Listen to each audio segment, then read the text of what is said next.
Welcome to মনোবল global academy, the hub of scientific happiness. মনোবল স্ফুরিত হোক মনীষীদের জীবন থেকে মানুষের জীবনে। বিশ্বনন্দিত লেখক মাইকেল এইচ হার্ট কর্তৃক রচিত তার বিশ্ববিখ্যাত বই বিশ্বের শ্রেষ্ঠ 100 মনীষীর জীবনীর উপর ধারাবাহিক কন্টেন্ট পরিবেশনা আপনাদেরকে অভিনন্দন। আজকের পরিবেশনা রয়েছে জন কিটস। জন কিটস ছিলেন ইংরেজি সাহিত্যের রোমান্টিক যুগের শ্রেষ্ঠ কবিদের একজন। অল্প বয়স তিনি বেঁচে থাকলেও তার কবিতা মানব জীবনের সৌন্দর্য, বেদনা, প্রেম এবং ক্ষণস্থায়িত্বকে অমর করে তুলেছেন।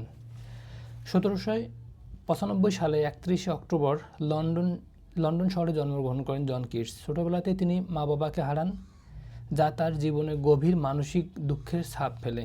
প্রথমে তিনি চিকিৎসাবিদ্যা, সার্জারি পড়লেও কবিতার প্রতি গভীর আকর্ষণের কারণে চিকিৎসা পেশা ছেড়ে সাহিত্য চর্চায় মন দেন। কিটসের কবিতার মূল সৌন্দর্য হল সৌন্দর্যের পূজা, প্রকৃতিপ্রেম, মানব জীবনের ক্ষণস্থায়িত্ব নিয়ে আলোচনা, গভীর আবেগ এবং কল্পনা। তার একটা অমর রুক্তি হল beauty is truth, truth is beauty. Fanny ব্রাউনের সঙ্গে তার প্রেম ছিল গভীর কিন্তু অসম্পূর্ণ। দারিদ্র্য এবং অসুস্থতার তাদের মিলন অসম্ভব করে তোলে। যক্ষ্মা রোগে আক্রান্ত হয়ে মাত্র 25 বছর বয়সে 1821 সালে ইতালি রোম শহরে জন কিটস মৃত্যুবরণ করেন। তার সমাধি ফলকে লেখা ছিল, দ্য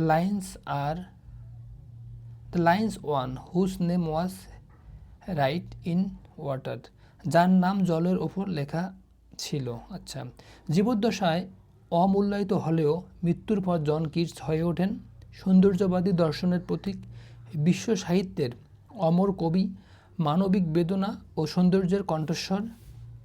স্বল্প জীবনে অসীম সৌন্দর্য সৃষ্টি করেছিলেন জন কিটস, তাই তিনি চিরকাল অমর। সবাইকে অনেক ধন্যবাদ।